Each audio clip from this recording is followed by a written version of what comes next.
மீண்டும் ஒரு ஆணவ படுகொலை தமிழ்நாட்டின் சமூக நீதியை கேள்விக்குள்ளாக்கி இருக்கிறது. மாற்று சமூக இளைஞரை திருமணம் செய்து கொண்டதால் காவல்துறையின் உதவியுடன் இளம்பெண்ணை வீட்டிற்கு அழைத்து சென்று பெற்றோரை ஈவு இரக்கம் இல்லாமல் ஆணவ படுகொலை செய்து எரித்த கொடூர சம்பவம் தமிழ்நாட்டின் பரபரப்பை ஏற்படுத்தி உள்ளது. எப்படி நடந்தது இந்த ஆணவ படுகொலை? காவல் நிலையத்தில் இளம்பெண்ணுக்கு நடந்தது என்ன? இந்த ஆணவ படுகொலைக்கு மூல காரணமாக செயல்பட்டதாக சஸ்பெண்ட் செய்யப்பட்ட பல்லடம் இன்ஸ்பெக்டர் முருகையாவின் ஆடியோ வாக்குமூலத்துடன் விவரிக்கிறது இந்த பிரத்யேக தொகுப்பு. விஷயம் ரொம்ப சீரியஸ் ஆயிடுச்சு. எனக்கு வீட்டில் மாப்பிள்ளை பார்க்க ஆரம்பிச்சிட்டாங்க. நாம உடனே கல்யாணம் பண்ணிக்கலன்னா நம்மளை பிரிச்சிருவாங்க என்று காதலன் நவீனிடம் கதறி இருக்கிறார் ஐஸ்வர்யா. பிரச்சனையின் சீரியஸை உணர்ந்த நவீன் தனது நண்பர்களின் உதவியால் கடந்த டிசம்பர் 31 திருமணம் செய்து கொண்டதோடு திருப்பூரில் தாங்கள் வேலை பார்க்கும் கம்பெனிகளின் அருகிலுள்ள வீட்டிலேயே புத்தாண்டில் புதிய வாழ்க்கை தொடங்க ஆரம்பித்துள்ளார்கள். ஆனால் அடுத்த 2வது நாளே வீட்டு கதவை தட்டியது பல்லடம் போலீஸ். கதவை திறந்த ஐஸ்வர்யாவை பார்த்து, நீ காணாம போயிட்டேன்னு உங்க அப்பா அம்மா கம்ப்ளைண்ட் கொடுத்திருக்காங்கம்மா என்று கூற, நான் எங்கேயும் காணாம போகல சார், எனக்கு விருப்பப்பட்டவரை கல்யாணம் பண்ணிக்கிட்டு இந்த வீட்டில் தான் இருக்கேன் என்று கூறியிருக்கிறார் ஐஸ்வர்யா. எதுவா இருந்தாலும் ஸ்டேஷனுக்கு வந்து சொல்லுமா என்று ஐஸ்வர்யாவை மட்டும் வலுக்கட்டாயமாக காவல் நிலையத்திற்கு அழைத்து சென்றுள்ளார் போலீஸ் ஏட்டு. காவல் நிலையத்தில் ஐஸ்வர்யாவின் பெற்றோர், உறவினர்கள் என ஒரு கூட்டமே கொலைவெறியோடு நின்று கொண்டிருந்தார்கள். பல்லடம் காவல் நிலைய எஸ்ஐ ஐஸ்வர்யாவிடம் விசாரிக்க ஆரம்பித்துள்ளார். அப்போது ஐஸ்வர்யா, சார், நான் காணாம போயிட்டேன்னு சொல்றதே பொய். நான் நவீன் 2 பேருமே தஞ்சாவூர் மாவட்டம் பட்டுக்கோட்டை பக்கத்தில் இருக்கிற ஊர் தான். வாட்டாத்தி கோட்டை பக்கத்தில் இருக்க தெய்வ விடுதி தான் என்னோட சொந்த ஊர். பக்கத்து ஊரான பூவாளூர் தான் நவீனோட ஊர். நாங்க 2 பேருமே ஸ்கூல் படிக்கும் போதிலிருந்தே ஃப்ரெண்டா தான் இருந்தோம். அதுக்கப்புறம் 2 பேருமே திருப்பூர்ல வேலைக்கா வந்துட்டோம். வெவ்வேறு கம்பெனில வேலை பார்த்தோம். எங்களோட ஃப்ரெண்ட்ஷிப் லவ் ஆயிடுச்சு. ஆரம்பத்துல வெவ்வேறு ரூம்களை தான் தங்கி இருந்தோம். என்னோட ரூம்ல சில பொருட்கள் திருடு போனதால செலவும் அதிகமாகுங்கிறதால நானும் நவீனும் ஒரே வீட்டில் எடுத்து தங்கணும். எங்க வீட்டில் இந்த விஷயம் தெரிஞ்சு எனக்கு அவசரமா மாப்பிள்ளை பார்க்க ஆரம்பிச்சுட்டாங்க. எனக்கு அதுல விருப்பம் இல்லை. அதனால தான் நாங்க உடனே திருமணம் பண்ணிக்கிட்டோம். அதனால தான் சொல்றேன், நான் காணாம போகல. நான் என் கணவரோட நல்லபடியாத்தான் இருக்கு என்று பல்லடம் எஸ்ஐ உள்ளிட்ட போலீசாரிடம் கூறியிருக்கிறார் ஐஸ்வர்யா. இங்க பாருமா, உனக்கு வயசு 19, சட்டப்படி கல்யாணம் பண்ற வயசுதான். ஆனா நீ கல்யாணம் பண்ணினதா சொல்றிய அந்த பையன் நவீனுக்கும் 19 வயசுதான். சட்டப்படி ஒரு ஆண் திருமணம் செய்து கொள்ளணும்னா 21 வயசு ஆகியிருக்கணும். அதனால நீங்க பண்ணின கல்யாணமே செல்லாது என்று பல்லடம் போலீசார் மிரட்ட அதிர்ச்சியில் உறைந்து போனார் ஐஸ்வர்யா. இதற்கு பிறகுதான் போலீசும் பெற்றோரும் ஐஸ்வர்யாவை சுற்றி வளைத்து மூளைச்சலவை, மிரட்டல் என வேட்டையாடி இருக்கிறார்கள். அது மட்டுமல்ல, நீ ஒரு சாதி, அவன் வேறு ஒரு சாதி, 2 பேரும் கல்யாணம் பண்ணினா உங்களால ஊருக்குள்ள ஏகப்பட்ட பிரச்சனை வரும் என்றெல்லாம் பல்வேறு விதங்களில் மிரட்டி இருக்கிறார்கள். ஒரு கட்டத்தில் 19 வயது மேஜர் பெண்ணான ஐஸ்வர்யாவிடம் எழுதி வாங்கிக் கொண்டு சட்டத்திற்கு புறம்பாக பெற்றோருடன் அனுப்பி வைத்துள்ளது பல்லடம் காவல் நிலைய போலீஸ். இதுதான் இந்த ஆவண கொலையின் ஆரம்ப புள்ளியாக அமைந்தது. காதலியை கொலைவெறியோடு இழுத்துச் சென்றார்களே, அவளுக்கு என்ன ஆகியிருக்குமோ என சொந்த ஊருக்கு வந்து இரவெல்லாம் தூங்க முடியாமல் தவித்துக் கொண்டிருந்த இளைஞன் நவீன் கொஞ்சம் கண்ணயர்ந்த நேரத்தில்தான் 2024 ஜனவரி 3 இதயத்தையே வெடிக்க வைத்தது அந்த அதிர்ச்சி தகவல். ஐஸ்வர்யாவை கொன்னுட்டாங்களாம்டா என்பதுதான் இடியை போல் இறங்கிய அந்த தகவல்.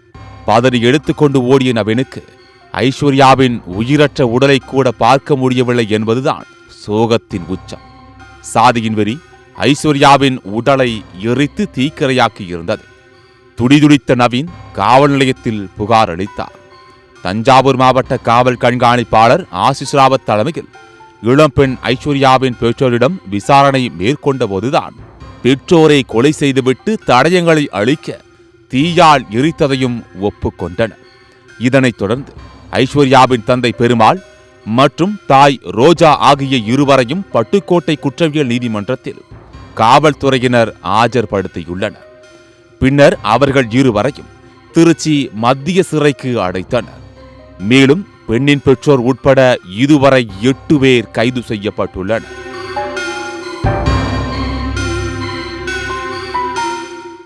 பல்லடம் காவல் நிலைய போலீசாரின் செயல்பாடுகள் குறித்து பிரபல வழக்கறிஞர் இளங்கோவன் கூறுகையில், 18 வயசு தாண்டிய ஒரு ஆணும் பெண்ணும் அவங்களுக்கு கார்டியன் யாரும் இல்ல, தனக்கு தானே கார்டியன் ஆயிடுறாங்க. தனது நல்லது கெட்டதுக்கு தாங்களே பொறுப்பாகிறாங்க. அவ்வாறு இருக்கும் பொழுது திருமண வயது எட்டவில்லை என்கிற காரணத்திற்காக பெற்றோருடன் அனுப்புவது என்பது தவறு.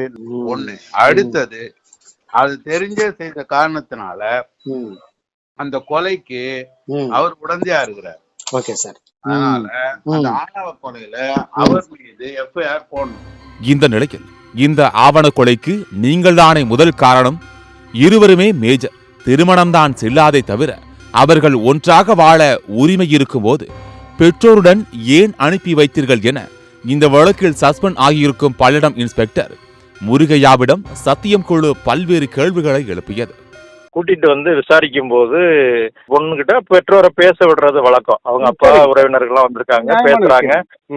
பேசின உடனே அந்த பையன் அங்க வந்து ஏற்கனவே இதே மாதிரி ஒரு பொண்ணோட பழகி வீட்டுல குடும்பம்லாம் நடத்தி 3 மாசம் 4 மாசம் வச்சிருந்து அனுப்பிச்சு விட்டுட்டான். நீ அந்த பையனே லவ் பண்ணிருக்கியம்மா, அவன் உன்னோட எவ்வளவு நாள் வாழ்வான், அதெல்லாம் நீ விசாரிக்காம அவனை பத்தி பின்னணி என்னன்னு தெரியாம நீ இப்படி பண்ணிருக்கியன்னு அவங்க அப்பா பொண்ணுகிட்ட பேசுறாரு. பேசின உடனே அந்த பொண்ணு கன்வின்ஸ் ஆகி உடனே அப்புறம் அவங்க பேசி முடிச்ச பிறகு போலீஸ் கேட்குது என்னம்மா செய்யலான்னு. நான் எங்கள் அப்பாவோட போகிறேன் சார் அப்படிங்குது. உங்கள் அப்பாவோட போகிறேன்னா அப்போ அந்த பையனை வரட்டும்னு வெயிட் பண்ணுறாங்க. ஏன்னா அந்த பையனையும் கேட்கணும் அவன் என்னங்கிறத அப்படின்னு வெயிட் பண்ணுறாங்க. கிட்டத்தட்ட 1 மணிக்கு பிடிச்சத மணி 4:45 5 மணி வரைக்கும் வெயிட் பண்ணுறாங்க. அந்த ஸ்டேஷன்லேருந்து ஒரு அரை மணி நேரம் தான் அந்த வீடு இருந்த இடம். அவனுக்கு தகவல் சொல்லி முதல்ல வர்றேன்னு சொல்கிறான். அப்புறம் கொஞ்சம் நேரம் கழிச்சு அவன் வந்து நான் ஊருக்கு போகிறேன் சார், ஊரில் போய் பேசிக்கிறேங்கிறான் அவன். அதுக்கப்புறம் தான் அனுப்புகிறாங்க. ஈவினிங் 4:45 to 5 மணி இருக்கும். Okay sir. அது வரைக்கும் அந்த பையன் ஸ்டேஷனுக்கு வரல. இந்த சூழ்நிலையில ஒரு மேஜர் பொண்ணு அவங்க அப்பா கூட போறேன்னு சொல்றதுனால போலீஸ் நம்பி அனுப்புது. இதுதான் சார் நடக்கும். இது குறித்து காதலியை பறிகொடுத்த நவீன் கூறும்போது, இன்ஸ்பெக்டர் என் மீது வைக்கும் குற்றச்சாட்டுகள் பொய்யானவை, புகாரை திசை திருப்ப பார்க்கிறார்கள். அன்று தேடி வந்த போலீஸ் உன்னை கொலை செய்யக்கூட தயங்க மாட்டார்கள், அப்படி வெறியுடன் இருக்கிறார்கள் என சொல்லித்தான் ஐஸ்வர்யாவை மட்டும் அழைத்துச் சென்றார். நான் காவல் நிலைய வாசலில் நின்று பார்த்து கொண்டிருந்தேன். அன்று என்னை அழைத்து கூட போலீஸ் விசாரிக்கவே இல்லை. ஐஸ்வர்யாவை வலுக்கட்டாயமாக பெற்றோருடன் அனுப்பி வைத்து விட்டார்கள் என்று குற்றம் சாட்டினார். பல்லடம் ஸ்டேஷன்லேருந்து போலீஸ் ஒருத்தர் தான் வந்தாங்க. வந்து பொண்ணை மட்டும் தானே ஹேண்ட் ஓவர் பண்ண சொல்கிறாங்க, நான் பொண்ணை விட முடியாது சார், நானும் வருவேன் அப்படின்னு சொன்னதுக்கப்புறம் அவனை கொல்ல கூட தயங்க மாட்டாங்கடா, அப்படி இருக்காங்க, நீ வேணாம் நீ போயிடு, நான் பொண்ணை மட்டும் எங்கள்கிட்ட ஒப்படைச்சிட்டேன், நீ ஊருக்கு போய்ட்டு உங்கள் ஸ்டேஷனில் கம்ப்ளைண்ட் கொடுத்து பொண்ணை நீ என்னாலும் பண்ணிக்குவாங்க போய்ட்டு அப்படின்னு சொன்னதுனால நான் பொண்ணை விட்டேன் சார். கூப்பிட்டு போன 10 நிமிஷத்தில் அவன் காரை ஃபாலோ பண்ணி பல்லடம் ஸ்டேஷனுக்கு போய்ட்டு வெளிலன்னா அவங்க உள்ளே போனதுலேருந்து வெளில வந்ததுலேருந்து பார்த்துட்டு நான் போலீஸாரை பார்த்து அவங்கள்ட்ட போய் பேசி பொண்ணு ஊருக்கு கூப்பிட்டு போயிட்டாங்க அப்படின்னு சொல்லி அவர் என்கிட்ட கேட்டார், நீ இங்கே இருக்கியா போறியாடான்னு கேட்டால் நான் ஊருக்கு போகிறேன் சார்ன்னு சொன்னதுக்கப்புறம் திருப்பூர்லேருந்து ஃப்ரெண்டு ஃபோன் அடித்து இந்த மாதிரி அந்த பொண்ணை கொண்டுட்டாங்களாம் சொன்னாங்க. ஆணவ கொலை செய்தவர்கள் கைதாகி விட்டார்கள்.